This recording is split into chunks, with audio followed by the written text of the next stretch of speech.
자, 그 다음에 이제 나온 게 감모 손실 봅시다. 방금 여기 수량 부족에 대한 감모 나왔었죠. 감모 손실이 생기면 회계 처리를 어떻게 할 것이냐. 자, 감모 손실은 수량 부족이에요. 실제, 네, 아니지. 자, 장부상의 수량은 200개인데 실제 재고를 조사했더니 180개더라. 감모된 게 20개인데 그것에 단위당 원가가 있겠죠. 원가를 뭐 개별법을 썼건 선입선출법, 후입법 선출법을 썼건 단위당 원가가 1,000원이었다. 그리고 감모된 요 2만 원의 금액을 어떻게 처리할 거냐 하는 말을 하고 있습니다.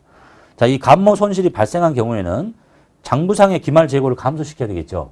장부에 200 있는데 실제 180밖에 없으니까 장부에 있는 자산을 제거시켜야 돼요. 그래서 실제하고 일치를 시켜야 돼. 그리고 나서 여기를 이제 뭘로 처리할 거냐? 이게 이제 재고자산 감모 손실인데 이 감모된 것이 정상적인 것이냐, 비정상적인 것이냐. 예를 들어서 상품을 빼냈다 칩시다. 이게 정상적으로 감모된 거다. 그러면 원가성이 인정되니까 매출 원가로 계상을 하고 이게 정상적이 아니잖아. 그때 쓰는 이름이 재고자산 감모 손실이라는 영업의 비용을 쓰자. 이런 얘기입니다. 그러니까 여기서 말하는 정상적인 뭐겠어요? 쉽게 얘기하면 아니 사업을 하다 보면 이게 수학적으로 딱딱 맞춰서 이렇게 뭐가 다 될 수는 없잖아요. 예를 들어서 이렇게 모래를 1톤을 샀는데 이 1톤의 모래 뭐 100g씩 뭐 벽돌을 하나 만드는데 딱 100g이면 돼. 그러면 뭐 1톤을 100g으로 나누면 벽돌의 개수가 쭉 나와야 되겠죠. 그런데 이게 바람이 불어서 모래가 이렇게 날아갈 수도 있고 비가 와서 이렇게 쓸려나갈 수도 있고 그렇게 해서 줄어들어서 이 수학적으로 계산한 숫자보다 더 적게 나온 이 감물을 뭐라고 해야 되겠어요? 이런 걸 정상적이다. 이 사업을 하다 보면 어쩔 수 없잖아. 예? 그런 이유로 없어진 거면 원가성이 인정이 되니까 팔려 나간 것에 원가에 같이 붙어 나가는 거고 팔려 나간 물건, 만들어진 벽돌이 그 원가를 같이 부담하는 것이 되겠죠.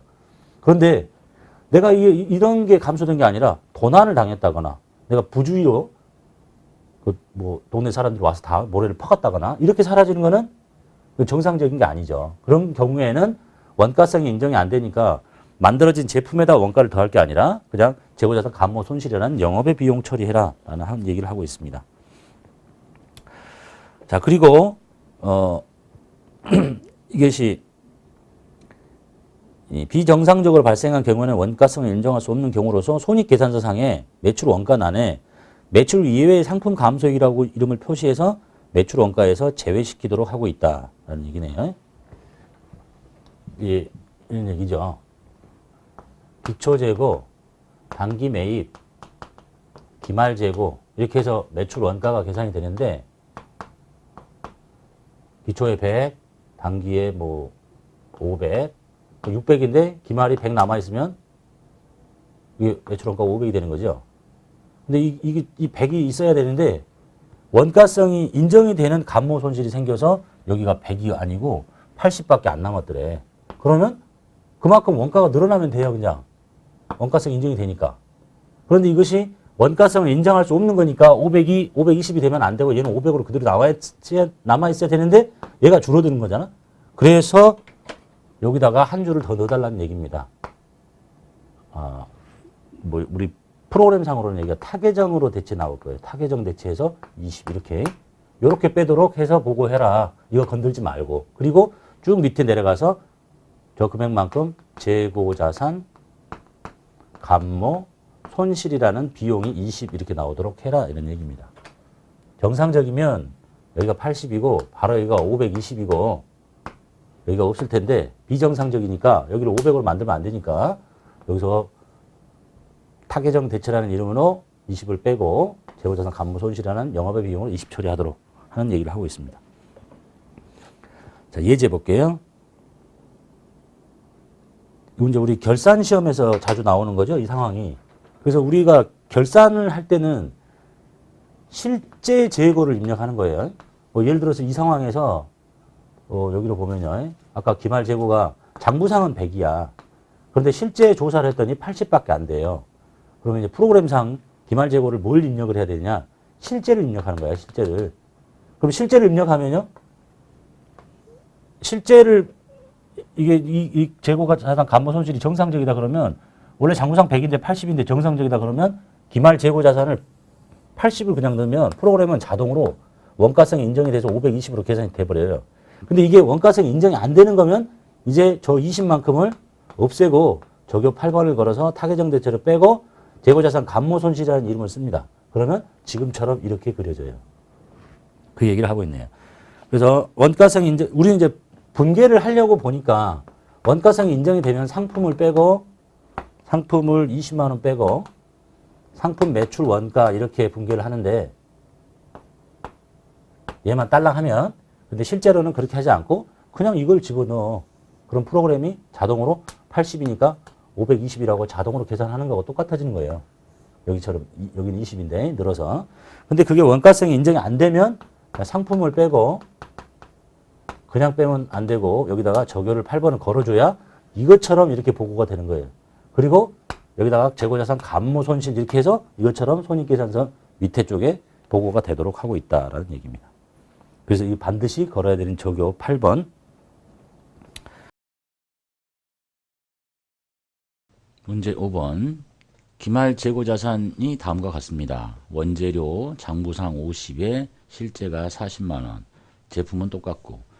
원재료의 장부상 금액보다 실제 재고가 작네요. 그 원인이 뭔가 봤더니 10만 원은 감모가 생겼는데 원가성이 없는 것으로 판명이 됐습니다. 재고자산 감모 손실 처리하라는 얘기네요. 대체변에 원재료 뺍니다. 그리고 반드시 적요 8번을 거셔야 되겠고, 원재료비가 늘어나지 않도록 차변에 재고자산 감모 손실 이렇게 하시면 되겠네요. 그리고 참고로 이 문제가 이제 나중에 여러분 회계 1급 하셨으면 결산자료 입력이라는 거 아시죠? 거기 가서 그러면 원재료의 자리에는 금액을 뭘 넣어야 되느냐? 제품은 숫자가 똑같으니까 실제 재고를 넣으면 되겠죠. 원재료는 뭘 넣어야 되느냐? 장부상 재고를 넣을 거냐? 실제 재고를 넣을 거냐? 실제 재고를 넣습니다. 항상 실제 재고. 그래야 실제 재고가 남을 거니까. 거기까지 연결되면 장부상이 아니라 실제 재고를 입력한다는 거 기억하시면 되겠네요. 문제 6번. 실질 재고 조사에 확인된 재고자산 내용이 다음과 같습니다. 원재료 3천, 제품이 2천. 이게 실제래요. 원재료의 계속 기록법에 의한 장부상 재고가 4천인데 3천밖에 없네요. 그래서 1,200만 원은 원재료 운반 중에 파손된 금액이고 원가성이 없는 것으로 보아서 매출 원가에서 포함시키지 않겠다. 똑같네요. 대변에 원재료 적요 8번 걸고 금액은 1,200만 원을 없애주고 차변에 재고자산 감모 손실이라고 하시면 되겠네요. 예, 만약에 그렇게 출제된 적이 많지는 않지만 이 감모가 원가성이 인정이 된다라고 출제가 되면 이게 이제 결산 자료가 이어진다고 그랬잖아요. 결산은 항상 실제 재고를 입력하시는 거예요. 원가성이 인정이 안 되니까 지금 이 회계 처리를 하는 거고 이런 것들을 이게 만약에 원가성이 인정이 된다 그러면 이런 회계 처리를 하지 않습니다. 그리고 결산 자료 입력에 가서 곧바로 실제 재고 금액을 집어넣으면 돼요.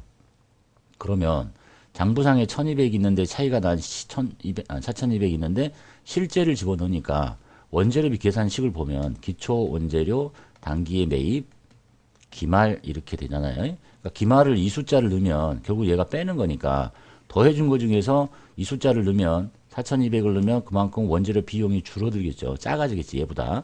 근데 여기다 3000을 집어넣으면 훨씬 커지는 거야. 1200이 더. 그러니까 자동적으로 원가성이 인정이 되면 실제 재고를 집어넣으면 원재료비가 이렇게 늘어나게 돼버리니까 이런 회계 처리를 할 필요 없더라.